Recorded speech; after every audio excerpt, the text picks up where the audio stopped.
From here, I'm now going to show you how we can make our robot follow a line. This is extending upon the work we've already done with the color sensor as shown in the previous video. So to make our robot follow a line, we're essentially trying to get it to move one way when it sees the line and move the other way when it sees the carpet.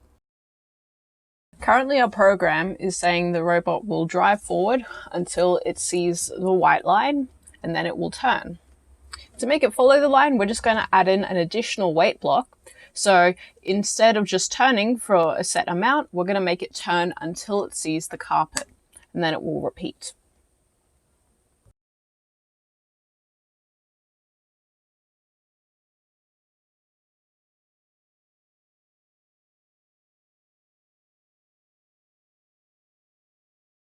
Now when we run the program, we can see the robot following the line, although it's in a quite jerky manner.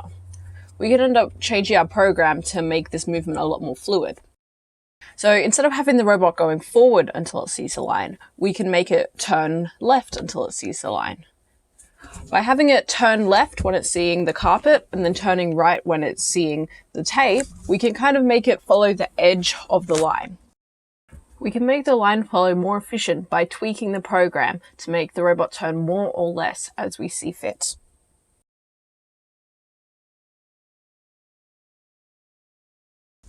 As you can see, when this is run, it performs a much smoother line follow.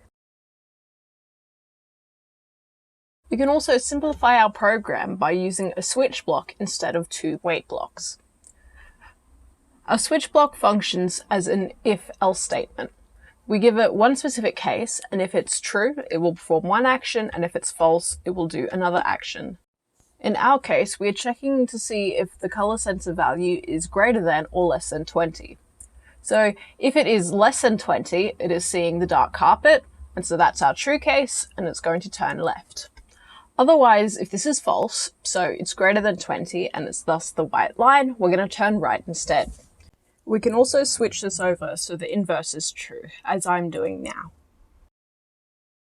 When we run this, we not only get a great line follower, but we also have one that's a lot easier to adjust values for.